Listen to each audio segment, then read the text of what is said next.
하나님의 크신 은혜가 여러분과 함께하기를 바랍니다. 요즘은 제 카톡에 가끔 좋은 글들을 보내주시는 분들이 계십니다. 때로는 너무 많아서 힘들 때도 있는데 가끔씩 이 글은 참 좋다, 그런 글들을 보곤 합니다. 어떤 목사님이 얼마 전에 제게 글을 하나 보내주셨는데 그 글의 내용에 가치 있는 사람이 되라, 그런 내용이었습니다. 그 글을 보면서 가치 있는 사람, 어떤 사람일까 하는 생각을 해봤습니다. 어린 시절에 배운 말로는 가치 있는 사람은 돈 되는 사람인데, 그런데 나는 돈 되는 사람은 되지 못하겠지만 가치 있는 사람이 된다는 것은 무엇일까 하는 생각을 했죠. 가치 있는 것을 또는 가치 있게 하는 것을 갖고 있게 되면, 그것을 소유하게 되면 아마 가치 있는 사람이 될 것 같습니다. 귀한 것을 얻을 수 있는 사람, 또 귀한 것을 만들어낼 수 있는 사람, 그런 사람은 분명히 가치 있는 사람일 것입니다. 사람들마다 그 가치의 기준들이 다르죠. 그래서 돈을 많이 벌 수 있는 사람을 가치 있는 사람이라고 보는 그런 사람들도 있지요. 그리고 존귀한 지위를 얻게 된 사람을 보면서 가치 있는 사람이다, 그렇게 이야기할 수도 있겠죠. 공동체를 화목하게 만들어가는 사람들 보면서도 가치 있는 사람이라고 말할 수 있을 것입니다. 성경은 전도서에서 이렇게 기록합니다.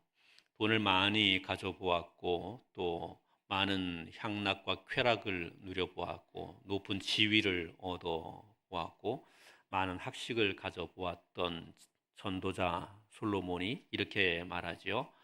헛되고 헛되며 헛되니 모든 것이 헛되다, 그렇게 이야기하죠. 이런 것들은 우리가 추구해야 할 가치 있는 것이 아니라고 말하는 것 같습니다. 그런데 많은 사람들은 돈 좀 있으면 건방을 떨지요. 자기가 가치 있는 사람인 줄 알고, 조금 높은 지위를 가지면 그것 가지고 좀 건방져지기도 합니다. 학식을 갖게 되거나 다른 사람들보다 더 좋은 정보를 갖고 있으면 자기가 더 나은 사람, 가치 있는 사람인 줄 알고 거만하게 되죠. 그래서 성경은 헛되다고 말합니다. 그것은 진짜 가치 있는 것이 아니라 하는 이야기입니다. 전도서는 마지막 장으로 가서 가장 끝부분에 이런 이야기를 합니다. 일의 결국을 다 들었으니 오직 하나님을 경외하여 그를 섬길 것이라, 이렇게 설명하죠. 일의 결국을 다 들었는데 세상에 이런저런 많은 일들을 가치 있는 것이라고 생각했지만 그것이 헛되다고 지금 이야기했고, 그 이야기를 다 들었는데 그러면 우리에게 가치 있는 것은 무엇이냐? 하나님을 경외하고 그분을 섬기게 되는 것. 하나님을 경외하여 그분을 섬기게 돼서 그분을 통해서 얻게 되는 구원이, 천국이, 영생이 있게 되면 이것이 바로 가치 있는 일이다 말씀하고 있는 것입니다. 저는 제 삶을 살아가면서 제게 귀한 것이 참 많이 있지만 가치 있는 것을 꼽으라고 한다면 오직 하나입니다. 구원입니다. 영생입니다. 천국입니다. 그래서 저는 이 구원과 영생과 천국을 위해서 다른 것을 기꺼이 포기할 수 있습니다. 그리고 이것을 얻는 일이라면 때로는 수치와 모욕을 당해도 참아낼 수 있습니다. 구원을 얻기 위해서라면 별짓을 다 할 수 있습니다. 왜냐하면 이것이 제게 가장 가치 있는 일이기 때문입니다. 저는 우리 교회와 살아가는 모든 성도들이 무슨 일이 있어도 구원과 영생과 천국의 복을 다 누리게 되기를 바랍니다. 이것을 소유한 사람이어서 진짜 가치 있는 분들이 될 수 있기를 우리 주님의 이름으로 축원합니다. 하나님께서는 사도들을 통해서 복음서를 허락해 주셨습니다. 누가복음을 통해서 우리에게 하나님의 말씀, 복된 소식을 우리에게 주십니다. 예수 그리스도를 인하여 구원과 영생을 얻는 길이 있음을 말씀하고 계십니다. 예수님께서 이 땅에 오셨을 때에는 종교적으로 바리새인들이 매우 중요한 위치를 차지하고 있었습니다. 그들은 율법을 지키는 것으로 구원을 얻을 수 있다고 가르쳤습니다. 그리고 율법에 대한 능력과 실력이 있음을 자랑스럽게 여기게 됐고, 그것을 인하여서 그들은 사람들 위에 높이 군림하게 되기도 했습니다. 이런 바리새인들의 모습을 보시면서 예수님께서는 그들의 행태가 잘못되었다고 지적을 하시게 되지요. 그리고 참된 구원의 길, 은혜와 복을 누리게 되는 길이 무엇임을 제시해 주셨습니다. 오늘 우리가 함께 보게 되는 말씀, 누가복음 17장 11절에서부터 19절에 소개되어 있는 이야기는 예수님께서 한 마을에 들어가시면서 그곳에서 일어나게 됐던 일을 우리에게 제시하면서 어떻게 구원 얻는 가치 있는 사람이 되는가를 말씀하고 있습니다. 11절과 11절에서 13절까지의 말씀을 우리 같이 한번 읽겠습니다. 시작. 예수께서 예루살렘으로 가실 때에 사마리아와 갈릴리 사이 길로 지나가시다가 한 마을에 들어가시니 나병 환자 10명이 예수를 만나 멀리 서서 소리를 높여 이르되 예수 선생님이여 우리를 불쌍히 여기소서 하거늘. 아멘. 예수님께서 예루살렘으로 올라가시는데 갈릴리와 사마리아 사이의 길로 지나가셨다고 합니다. 그리고 거기에 한 마을이 있었다고 말씀하지요. 일반적으로 유대인들이 갈릴리와 예루살렘을 오가게 될 때에 몇 군데의 통로가 있었다는 거지요. 요단 동편을 지나서 가게 되는 길이 있고, 그리고 갈릴리와 사마리아로 거쳐가는 길이 있고, 사마리아를 거쳐가는 길이 있었던 것입니다.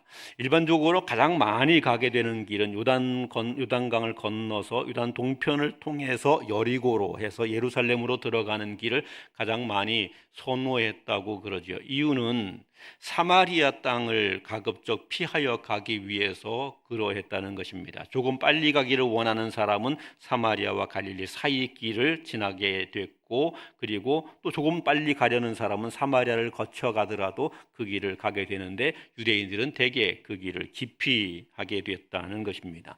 사마리아와 갈릴리 사이에 있는 그 길을 예수님이 선택하셨습니다. 그리고 그 길에 한 마을이 있다고 말하고 주님은 그 마을에 들어가시게 됐다고 이야기합니다. 여기는 어떤 사람들이 살고 있겠습니까? 어떤 사람들이 사는 마을이겠습니까? 우리도 강남 땅이 있고 강북 땅이 있습니다. 서울이 있고, 그리고 서울 건너편에 일산이 있고 파주가 있습니다. 사람들은 그 경계 하나하나를 넘어가게 될 때마다 거기에 다른 수준의 차이들을 갖곤 하지요. 일산에 사는 분들은 신기하게도 서울을 어떻게 진입하느냐에 대한 마음을 갖고 있는 모양입니다. 그러면서 언제나 서울에 진입하지 못한 열등감을 갖고 있는 그런 분들이 많이 있다고 합니다. 그런 이야기를 들은 바가 있습니다. 어떤 경계를 지나게 된다는 것은 그 경계에 진입하지 못하는 사람들, 그 사람들이 그 경계에 머물게 되는 것이지요. 이 본문에서 사마리아와 갈릴리 또는 유대와의 경계 길을 지나게 됐다고 말하는데, 그 경계 사이에 있는 마을, 그 마을은 사마리아 땅에서 살지 못하여 배척당한 사람들이, 그리고 갈릴리나 유대 땅에 살지 못하여 배척당한 사람들이, 여기도 저기도 갈 수 없는 사람들이 거기에 거주하게 되는 것이죠. 그렇게 형성된 마을입니다. 학자들은 여기에 사는 사람들을 극도로 소외된 사람들이라고 말하죠. 사마리아에서도 소외된 사람들, 갈릴리나 유대에서도 소외된 사람들이라는 말입니다. 사마리아에서 도무지 거기서 살 수 없어서 쫓겨나게 된 사람들, 갈릴리나 유대에서 살 수 없어 쫓겨나게 된 사람들이 모여 살게 되는 그 마을, 예수님은 그 마을을 지나서 예루살렘을 향하여 가시려고 하게 됐다는 것입니다. 그 마을이 그렇게 소외된 사람들이 사는 마을인데, 오늘 이 본문에 보면 그 마을에 있던 사람에 대하여 말합니다. 10명의 나병 환자가 있었다고 설명하죠. 이 10명의 나병 환자 중에 한 명은 사마리아 사람이고, 그리고 나머지 9명은 갈릴리나 유다의 사람이었을 것입니다. 성경은 그런 이야기를 말하죠. 사마리아에서도 쫓겨나게 돼서 갈 곳 없는 나병 환자, 갈릴리나 유다에서도 살 수 없어서 쫓겨나게 된 나병 환자. 우리가 구약의 성경에서 레위기를 보면 이 나병 환자는 불정한 사람들, 불결한 사람들이라고 해서 그래서 성전에 가까이 갈 수 없었습니다. 이스라엘 백성들의 회중에 머물러 있을 수가 없었습니다. 그들은 그 진영 밖으로 쫓겨나야 했던 사람들이죠. 이렇게 쫓겨나게 되면서 자신의 모든 것을 빼앗기고 잃어버리게 된 그 소외된 사람들이 지금 이 마을에 있게 되었다는 거죠. 이들은 절망에 사로잡혀 있었을 것입니다. 모든 것을 잃었으니 살아도 산 것이 아니었고 죽은 자와 같았을 것입니다. 그런데 이런 마을에 예수님께서 찾아가시게 됐습니다. 예수님께서 이런 곳에 사람들을 만나러 오시게 되었음을 말씀하고 있습니다.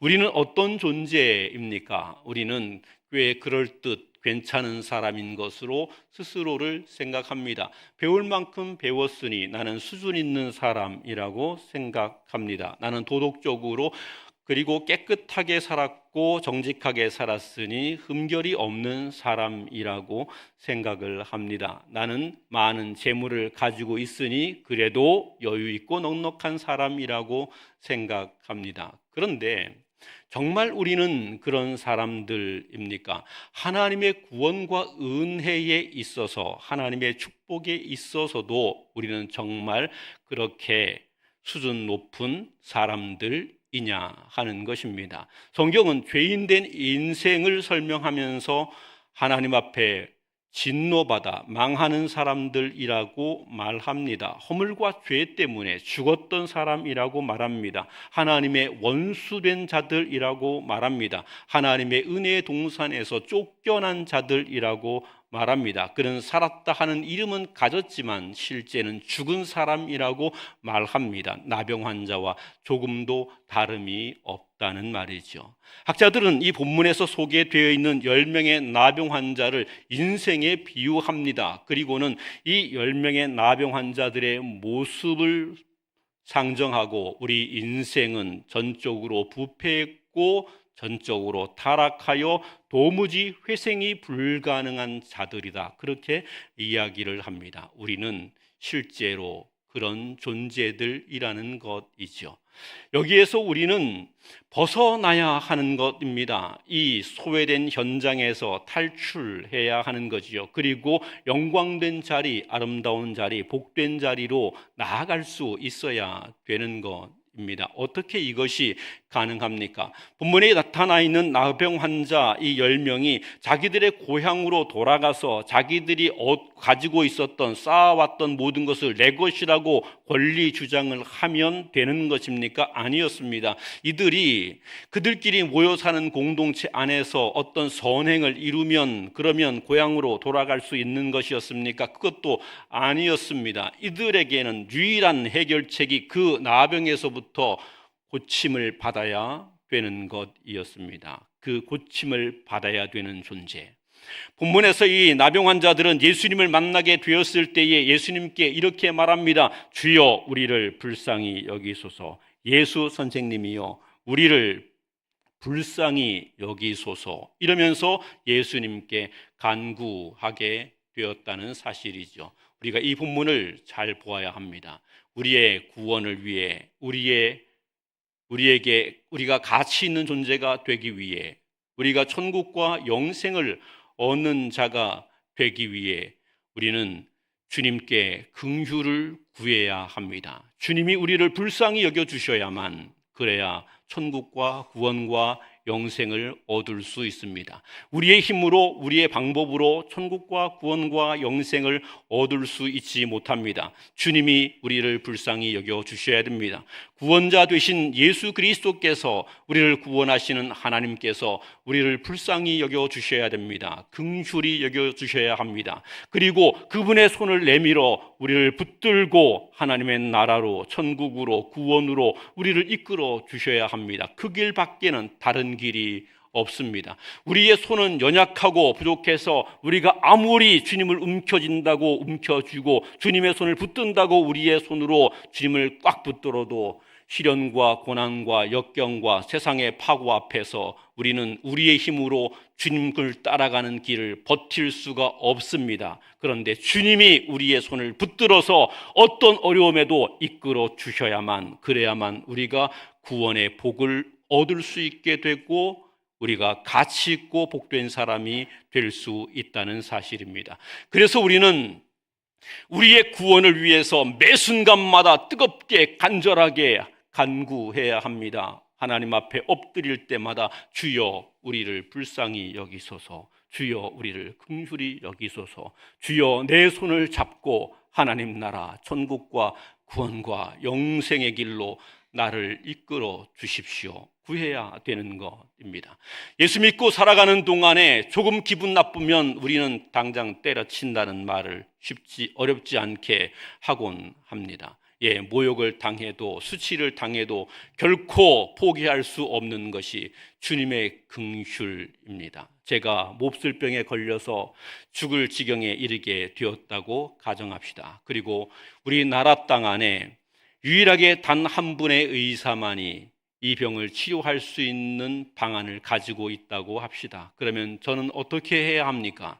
살기를 원한다면 그분에게 가야 합니다. 그분이 시간이 없다고 저를 내치면 그래도 그분 바지가랑이라도 붙들고 제게 조금이라도 시간을 내주십시오라고 간구해야 합니다. 그분이 제게 침을 뱉으면 그 침을 맞으면서도 그분이 나를 모욕하면 그 모욕을 당하면서라도 그분에게 매어 달려야 합니다. 살려면 그러해야 합니다. 죽으려면 안 그래도 됩니다. 죽으려면 지까짓 게 뭔데 나에게 침을 뱉어, 지까짓 게 뭔데 나에게 욕을 해, 그리고 박차고 나가면 됩니다. 자존심은 지켰을지 모르지만 죽는 것입니다. 자기의 교만은 지켰을지 모르지만, 체면은 지켰을지 모르지만 죽는 것입니다. 살려면 오직 하나, 그분의 긍휼을 구해야 되는 것입니다.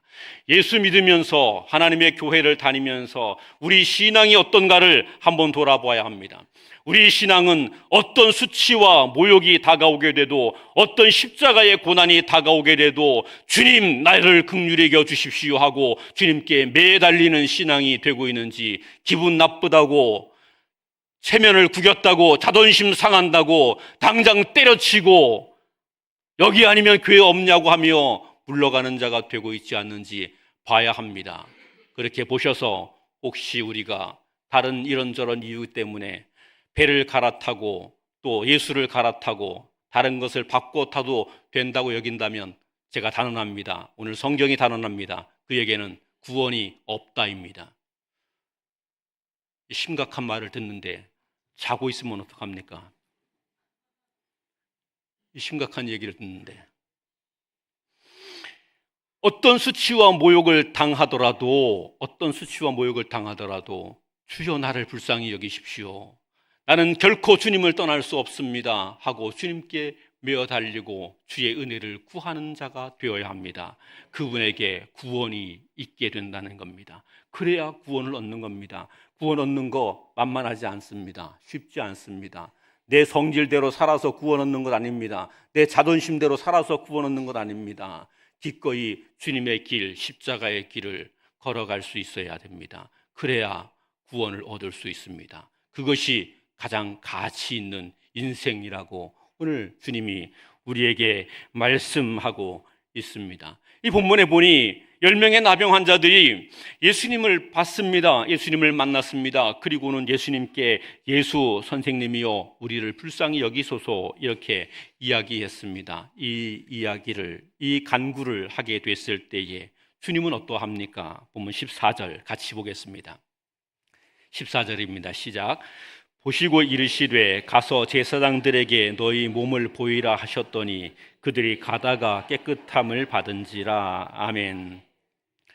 이 본문을 보면 예수님께서는 예루살렘으로 향하여 가는 길에 한 마을을 지나게 된 것이었습니다. 그리고 그 마을에서 10명의 나병 환자를 만나게 된 거지요. 이 10명의 나병 환자가 예수님을 보고 예수 선생님이여 우리를 불쌍히 여겨달라고 말했습니다. 예수님이 그 사람들을 굳이 쳐다보아야 할 이유는 없습니다. 왜요? 그들은 나병 환자입니다. 그들은 존귀한 자들도 아닙니다. 부정한 자들입니다. 모든 사람들이 기피하는 사람들입니다. 가까이 하지도 않는 사람들입니다.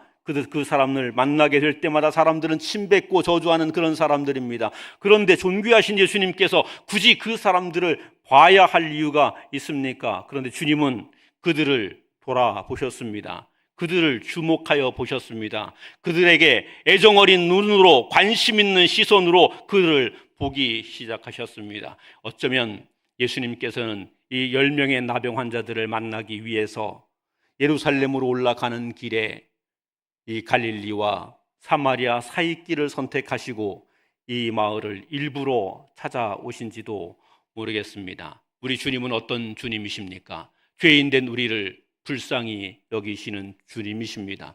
죄인된 우리를 구원하시기 위해서 하늘의 영광과 보좌를 버리고 이 땅에 낮고 천한 가운데 친히 찾아오신 주님이십니다. 사람들 사이에, 그것도 가장 낮은 마국간에 찾아오신 주님이십니다. 이렇게 찾아오셔서 우리와 함께 하시고 우리에게 관심을 가지시고 우리에게 사랑의 눈으로 우리를 바라보시고 우리에게 관심 어린 시선을 허락하시면서 내가 너희의 기도를 듣겠노라 말씀하시는 분이 우리 주님이십니다. 사랑하는 여러분, 우리 주님이 그런 분이심을 믿으시기를 바랍니다. 주님은 이렇게 말씀하십니다. 내 이름으로 무엇을 구하든지 들을 것이다, 응답될 것이다. 아멘. 주님은 우리에게 언제나 간구하라고 말씀하셨고 간구하면 돌아보시겠다고 말씀하셨습니다. 부르짖으라.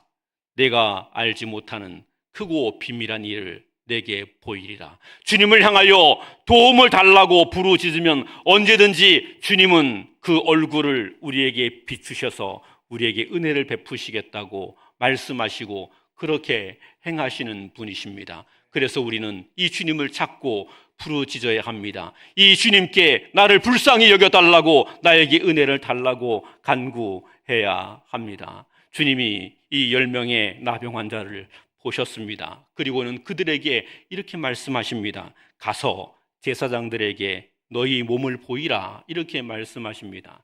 가서 제사장들에게 너희 몸을 보이라. 이 10명의 나병 환자는 이 말씀을 듣고 제사장들에게 달려갔습니다. 제사장들에게 향하여 가는 그 길에 오늘 본문은 이렇게 말하지요. 그들이 가다가 깨끗함을 받은지라. 예수님의 말씀을 들었을 때에 이들은 깨끗하게 된 상태가 아닙니다. 원래 나병 환자들이 제사장을 만나러 가려면 그들의 몸이 깨끗하게 된 가운데 이것을 확인받기 위해서 가는 것입니다. 자신의 몸에 다 나았으니 이제는 내가 정상적으로 내 가족에게로 다시 돌아가고 내가 잃었던 지위, 내 신분, 내 재물 다시 찾아가겠노라고 하게 될 때에 그때 제사장에게 가는 것이지요. 그런데 주님께서 제사장들에게 너희 몸을 보이라 이렇게 말씀하시게 될 때에 그 말씀을 듣게 된 이 10명의 나병 환자, 아직 그들의 나병이 다 나은 것이 아닙니다. 여전히 그들의 몸에 고름이 흘렀고 이 나병으로 인한 고통이 있었습니다. 그런데 예수님의 말씀을 듣고 제사장에게로 그냥 갔습니다. 아직 안 나았는데요, 이런 말 하지 않았습니다. 아니 뭐 낫고 난 다음에 가라고 하셔야지요, 이렇게 말하지 않았습니다. 아직 낫지도 않았는데 예수님이 그냥 가라, 제사장에게 몸을 보이라 이렇게 말씀하시니까 그냥 그 말씀 듣고 순종해서 그래서 제사장들에게로 가게 됐습니다. 가게 되는 그 길에서 깨끗함을 받았다고 말합니다. 이 본문은 우리에게 아주 큰 교훈을 안겨줍니다.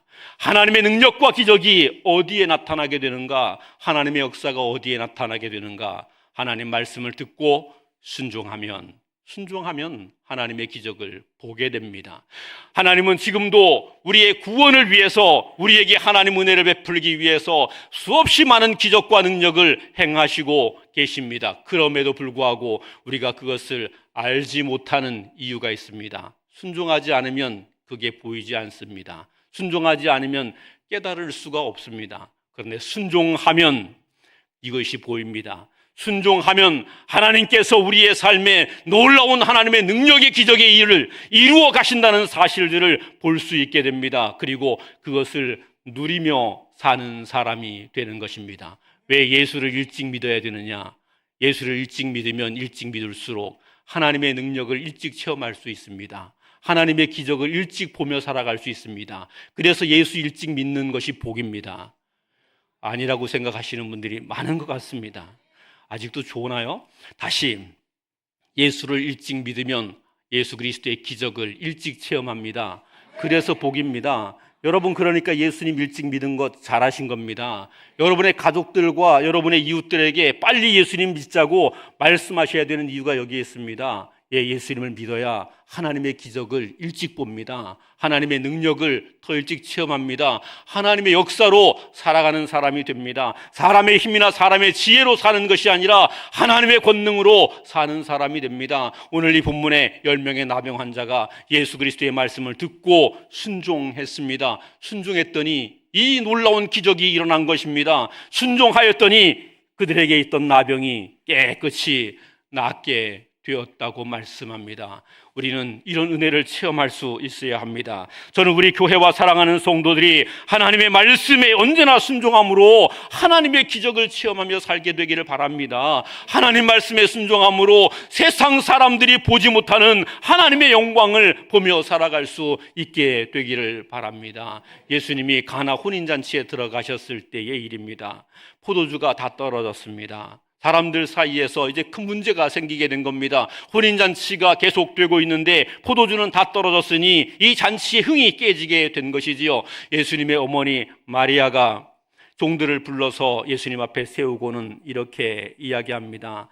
예수가 무엇을 시키든지 그대로 하라, 이렇게 이야기를 합니다. 종들은 예수님의 말씀을 듣기 위해서 귀를 기울였습니다. 예수님 하신 말씀이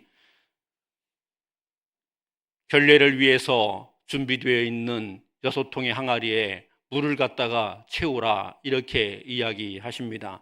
시키니 물을 갖다 채우라 하시는 말씀, 시키는 대로 갖다가 물을 채웠습니다. 항아리 아구까지 물을 가득히 채웠습니다. 그런데 예수님이 이제 물을 채웠는데 막 채우자마자 이 종들에게 또 말합니다. 그 물을 떠서 연회를 주관하는 연회장에게 갖다가 주어라. 그래서 그로 하여금 시음하게 하라, 이렇게 이야기하는 겁니다.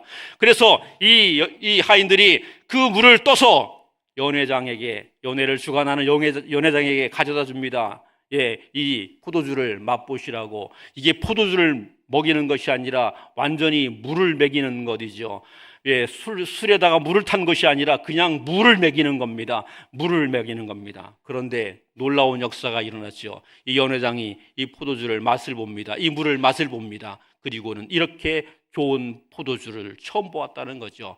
이렇게 좋은 포도주를 아직까지 남겨두었느냐고 신랑을 불러서 칭찬하게 된 것이죠. 사람들은 이 비밀을 아무도 몰랐습니다. 그런데 이 비밀을 깨달은 사람들이 있습니다. 이 비밀의 능력을 보게 된 사람이 있었습니다. 누구입니까? 물떠온 하인들은 알더라. 성경은 그렇게 이야기합니다. 순종한 사람만이 하나님의 기적을 압니다. 순종한 사람이 하나님의 능력을 압니다. 순종하고 살아야 하나님의 역사를 보게 됩니다. 그래서 우리가 한없는 하나님의 영광과 그 은혜를 누리며 만족하며 이 땅을 살지만 천국의 은혜를 누리며 사는 자가 됩니다. 저는 우리 교회가 하나님 말씀 앞에 거절하지 않고 늘 순종하기를 바랍니다. 그래서 이 은혜를 날마다 풍성히 누리며 체험할 수 있게 되기를 우리 주님의 이름으로 축원합니다. 예수님께서 이렇게 10명의 나병 환자에게 말씀하셨고, 또 나병 환자들은 그 말씀을 듣고 순종하여 가다가 고침을 받게 됐습니다. 고침을 받았으니 얼마나 기쁘겠습니까? 나병을 얻게 돼서 그것 때문에 당했던 모든 수치와 모든 괴로움들이 한순간에 물러가는 것 같았을 겁니다. 이제 잃어버렸던 모든 것을 회복할 수 있게 됐습니다. 사랑하는 가족들에게도 돌아갈 수 있게 됐고, 그리고 잃어버린 재산도 지위도 신분도 다 회복할 수 있게 됐습니다. 이렇게 있게 되니 그들은 너무나 기뻐서 10명이 다른 박질하기를 시작합니다. 그런데 9명은 제사장에게로 달려갔습니다. 그런데 그 중에 한 사람은 제사장에게로 달려가는 것이 아니라 반대로 달려가는 것이지요. 아마도 9명의 이 유대인들은 이렇게 생각했을 겁니다. 저놈은 원래 사마리아 놈이야. 원래 우리하고는 가까이 할 수 없는 것이었는데 우리가 나병이 걸리니까 같이 가까이 있었지. 그런데 이제 나병에서 낫게 됐으니 저놈은 우리와 같이 할 수 없지. 우리는 제사장에게 가서 몸을 보이고 다시 유대인으로 돌아가면 되지만 저놈은 그냥 어차피 사마리아인이야. 이렇게 생각을 했겠죠. 그들이 얻게 될 기쁨, 그들이 얻게 될 영광, 그들이 얻게 될 만족을 바라보면서 제사장에게로 달려갔습니다. 그런데 이 한 사람, 사마리아 사람은 사마리아 고향으로 달려가는 것이 아니었습니다. 본문은 이렇게 설명합니다. 우리 15절부터 19절 말씀 같이 한번 읽겠습니다. 15절에서 19절입니다. 같이 읽습니다. 시작. 그 중에 한 사람이 자기가 낳은 것을 보고 큰 소리로 하나님께 영광을 돌리며 돌아와 예수의 발 아래 엎드려 감사하니 그는 사마리아 사람이라. 예수께서 대답하여 이르시되 10사람이 다 깨끗함을 받지 아니하였느냐? 그 9은 어디 있느냐? 이 이방인 외에는 하나님께 영광을 돌리러 돌아온 자가 없느냐 하시고 그에게 이르시되 일어나 가라, 내 믿음이 너를 구원하였느니라 하시더라. 아멘. 본문에 이렇게 말씀하고 있습니다. 이 한 사람이 큰 소리로 하나님께 영광을 돌리고 예수님께로 달려왔다는 것입니다. 그는 제사장에게 몸을 보이는 것이 급하지 않았습니다. 가족들에게 가는 것이 급하지 않았습니다. 병 나은 것을 인하여 그냥 내가 즐거워하는 것, 여기에 먼저 목적을 두지 않았습니다. 그는 그가 받은 은혜를 생각했습니다. 나를 낫게 하신 분을 생각했습니다. 그분을 통하여 내가 이 은혜를 받게 되었고 내가 이 치료를 받게 됐고 이 기적을 체험하게 되었다는 것을 생각했습니다. 그리고 그는 무엇보다도 먼저 예수님께 달려와서 그 아래 엎드렸습니다. 엎드려서 감사했다고 말합니다. 아마도 이 본문 안에 숨겨져 있는 많은 묘사가 있을 것입니다. 이 사람은 뛸 듯이 기뻐서 예수님께 달려와서 예수님의 발 앞에 엎드렸을 겁니다. 눈물을 흘리면서 고맙습니다, 고맙습니다, 연신 고개를 숙였을 것입니다. 예수님 너무 감사합니다, 예수님 너무 감사합니다, 이렇게 이야기했을 것입니다. 예수님이 무슨 말씀을 하시려고 해도 그 말할 틈이 없이 감사합니다, 감사합니다, 감사합니다. 그리고 그는 감동의 눈물을 흘렸을 것입니다. 그런데 이 사람은 사마리아 사람이라고 말하죠. 버림받은 사람입니다. 사람들이 이방인이라고 취급하는 사람들입니다. 예수님이 이 사람을 보시고는 이렇게 말합니다. 10사람이 다 깨끗함을 받지 않았느냐? 그런데 9은 어디 있느냐? 이 이방인 외에는 하나님께 영광을 돌리러 돌아온 자가 없느냐? 이렇게 이야기하십니다. 본문의 말씀에 보면 사마리아 사람을 예수님은 이 이방인이라고 이야기합니다. 사마리아 사람에게 이 이방인이라고 말하는 것은 매우 치욕적인 이야기지요. 매우 욕된 이야기지요. 그런데 이런 이야기를 말하면서 예수님은 이렇게 말합니다. 그런데 이 사람이 돌아왔다는 이야기입니다. 유대인들이라고 큰 소리 치고 유대인들이라고 자랑스럽게 여기는 사람 하나도 돌아오지 않았다는 것이지요. 이 사람들은 어떠했습니까? 그들은 아마도 율법을 아는 사람이라고 말했을 것이고 그들은 우리가 예수님께 기도했고 간구했고 예수님을 믿었고 순종했고 그래서 예수로 말미암아 놀라운 은혜의 간증과 기적을 가진 사람이라고 자기들이 은혜 받은 것을 자랑하는 사람은 되었을지 모르지만 하나님께 감사하는 사람, 주님께 감사하는 사람은 되지 않았다는 이야기입니다. 그런데 오늘 이 본문은 이 사람들에게 구원이 있다고 말하지 않음입니다. 이게 무서운 이야기입니다. 이 9명의 사람들이 치료함은 받았지만 구원받았다고 이야기하지는 않습니다. 이 9명의 사람들이 주님께 간구했고 주님의 응답을 받았고 주님의 말씀 순종했고 기적을 체험했고, 그래서 이 사람들이 은혜의 간증을 가진 사람들인데, 엄청난 기적을 체험한 간증의 사람들인데, 이 사람들이 구원받았다고 오늘 성경은 말하지 않는다는 이야기입니다. 이 사람들이 구원받지 않았습니다.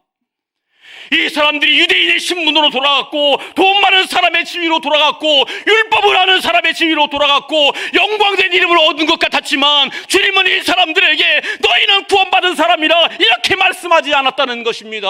이 말씀이 무섭고 두려운 말씀입니다. 우리가 예수를 주로 고백하고 기도하고 하나님께 응답도 받고 하나님 말씀 순종하여서 하나님께서 허락하여 주시는 기적의 능력도 체험하고, 그래서 사람들 앞에 대단한 신앙이 있는 사람인 것처럼 간증도 하고, 사람들 앞에서 그래도 하나님께로부터 나는 이 놀라운 은혜를 받은 사람이라고 큰 소리도 치고 그럴듯한 신앙인 것처럼 자기를 착각하고 있는데, 주님이 우리를 보시면서 너 구원받은 사람이 아니야 이렇게 말할지도 모른다는 이야기입니다. 사랑하는 여러분, 구원 받으셨습니까? 오늘 이 말씀 앞에서 혹시 두렵지는 않습니까? 그런데 오늘 주님이 한 사람에게 구원을 선포하십니다. 이 사마리아 사람에게. 천한 사람입니다. 보잘것없는 사람입니다. 영광된 모습의 사람이 아닙니다. 그런데 이 사람에게, 너는 이방인이라 이렇게 말씀하셨던 그 사람에게 우리 주님께서 이렇게 말합니다. 내 믿음이 너를 구원하였다. 우리를 구원하는 믿음은 무엇입니까? 예수여 나를 불쌍히 여기소서. 이것이 우리를 구원하는 믿음이 아니었습니다. 예수님, 내가 예수님 말씀 듣고 순종하여서 기적을 체험했습니다. 이것이 구원하는 믿음이 아니었습니다. 나에게 베풀어 주신 은혜를 기억하고 그 은혜 앞에 눈물로 감사하고 감사하는 사람, 그 감사가 우리를 구원하는 믿음이었습니다. 본문이 우리에게 말하고 있는 것은 이렇습니다. 그리스도 예수로 구원을 받겠다고 간구했던 그것은 믿음의 시작일 것이다. 주의 말씀을 따라 순종해서 은혜를 체험함은 믿음의 과정일 것이다. 그러나 믿음의 결론은 감사에 있다. 수없이 많은 신앙의 삶을 살아봐도 우리가 감사로 믿음에 매듭을 짓지 못하게 되면 우리의 믿음은 크게 일어났다가 물거품처럼 사라져버리고 마는 것이 된다는 겁니다. 하나님의 말씀을 순종하여서 엄청난 기적을 체험하였음에도 이것이 하나님께 온전한 감사로 열매 맺고 매듭되지 않으면 부글부글 끓어올랐다가 사라져버리는 물거품에 지나지 않는다는 이야기입니다. 한 해를 지나오면서 정말 감사했습니까? 우리 안에 감사가 있었습니까? 혹시 우리에게 감사는 없고 원망이, 불평이 가득하지는 않았습니까? 수많은 일들을 했고 능력을 체험했고 기적을 가졌지만 이것을 가지고 감사하기보다는 이것 가지고 나를 자랑하고 내 권위를 세우고 사람들을 억압하고 불림하고 때로는 원망하고 불평하는 모습으로 우리의 신앙을 물거품으로 만들어 버리지는 않았습니까? 우리의 믿음이 구원하는 믿음이 되어야 되는데 그냥 자랑하다가 이 구원에 온전히 이르지 못하고 물거품 만들어 버리는 그런 믿음은 아니었습니까? 사랑하는 여러분, 구원받는 믿음을 갖게 되기를 바랍니다. 그리스도 예수를 온전히 구하며 어떤 어려움이 있어도 주님의 도움을 간구하는 주여 나를 불쌍히 여기소서 고백함으로 주님의 은혜를 구하는 사람이 되기를 바랍니다. 그리고 그 말씀이 어떤 말씀이든지 순종하여 하나님의 기적을 체험하는 자들이 되기를 바랍니다. 그리고 우리의 삶을 살아가는 동안 어떤 일을 만나게 돼도 하나님의 은혜가 큽니다. 하나님의 은혜가 큽니다. 그리고 감사로 우리의 믿음을 온전케 하시기를 바랍니다. 이 믿음이 저와 여러분에게 구원을 얻게 하는 복된 믿음이 될 것입니다. 기도하겠습니다. 하나님 감사합니다.